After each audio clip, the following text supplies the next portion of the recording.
Welcome to The Explainer. Today, we're going to fundamentally rewire how you look at the intense pressure you're facing right now. Seriously, if you're a student pulling all-nighters, completely stressed out about your GPA, or just feeling totally crushed by the weight of personal expectations, you are in exactly the right place. We are going to transform that overwhelming threat into your absolute ultimate advantage.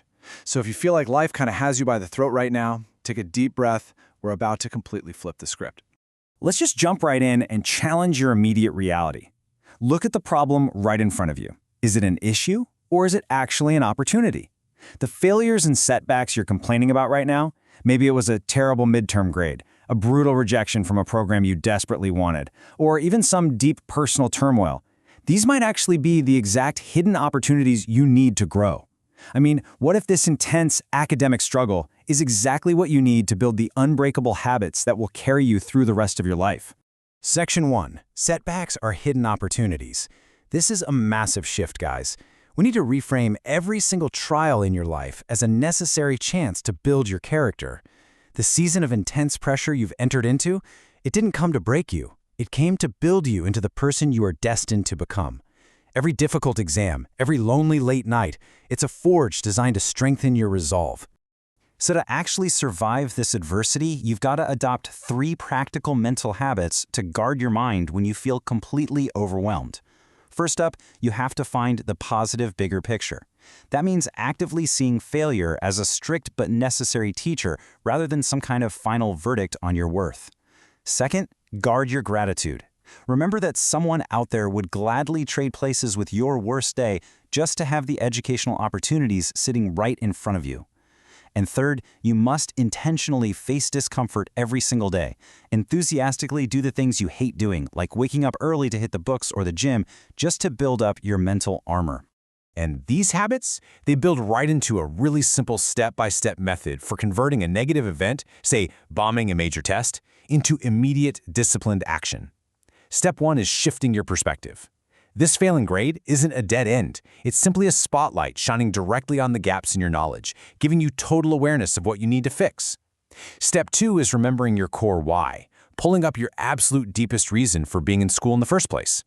And step 3 is taking that newly focused energy and attacking your weak spots with relentless effort until you completely master the material. Moving into Section 2, discovering your deepest why. Because listen, you cannot maintain that kind of relentless effort if you don't have an unbreakable emotional anchor. You simply cannot rely on fleeting motivation to get you through brutal late-night study sessions when everyone else is fast asleep. You need a purpose that burns deeply inside your soul, something that pushes you forward when your willpower inevitably runs out. So the crucial question you have to ask yourself right now is this: who do you love? Honestly, your motivation can't just be about getting a piece of paper, grabbing a diploma, or avoiding embarrassment in front of your friends. It has to be far deeper than that. It has to be about the people who are counting on you. When the academic pressure feels suffocating, you have to tie your success to the well-being and future of the people you care about most. You know, for so many legendary performers, the real driver is providing for the people they love and overcoming a lack of privilege. It proves that a deep personal why will always beat a comfortable safety net.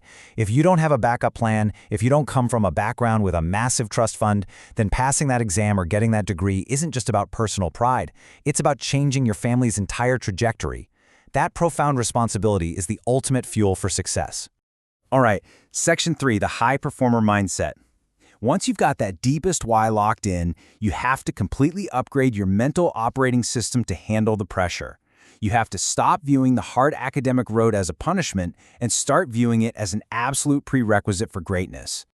Just look at the stark difference here between how average people react to resistance versus how the elite use pressure to totally dominate. Average students and professionals naturally seek the path of least resistance, right? They just want to scrape by, pass the class, cross the finish line, and go home. But the elite, they intentionally choose the path of most resistance to prepare themselves for the inevitable, unexpected challenges of life. They don't just compete to win once. They study the board, adapt to massive setbacks, and win again and again. 10. This massive number represents the 10 extra hours of grueling, frustrating study it takes to beat that smart valedictorian who only needs to study for 1 hour. The source material shares this incredible story of a student who severely struggled with a learning disability. Reading a single chapter took him agonizing hours of rereading and taking notes, while his peers were just skimming it in minutes. But he soon realized that while he couldn't learn as fast as the naturally gifted top student, he could absolutely outwork them. So he put in the 10 hours. That is where true power is born, not in natural talent, but in a sheer, unyielding work ethic that absolutely refuses to accept defeat. To get to that level of dominance, you need a morning routine that's specifically designed to practice these exact mental habits. It starts with a step-by-step daily schedule for maintaining peak mental focus, kicking off with the legendary 3 a.m. wake-up call to honor your craft. It's about waking up while your competition is comfortably sleeping. By intentionally doing the things you hate first thing in the morning, like tackling your absolute hardest subject before the sun even comes up, you set a standard of discipline that allows you to outwork the competition all day long. We see this exact, almost obsessive discipline in legendary performers. Take Kobe Bryant, for example, keeping the Staples Center open until the early hours of the morning just to perfect his craft. But it wasn't just about practicing, It was about how he responded to failure. After a humiliating loss or a terrible shooting night, he wouldn't go home to rest and lick his wounds. He'd stay on the court, with all the arena lights off except for the ones shining right on the hardwood, relentlessly practicing those exact missed shots until his flaws were completely gone. That is the standard for turning a devastating failure into eventual success. Which brings us to Section 4, Conquering the Comfort Zone. To execute a relentless schedule like that and actually turn your own failures into victories, you must completely redefine your relationship with fear, failure, and pain.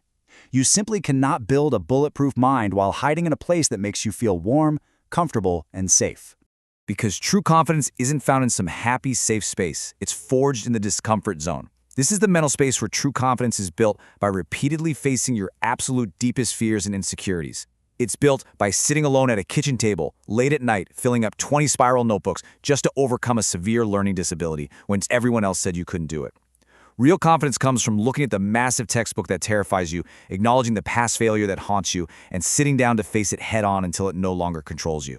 Conquering this zone also means making some really agonizing, deeply unpopular decisions. Sometimes it means missing family time to set an ultimate, uncompromising example of dedication and excellence.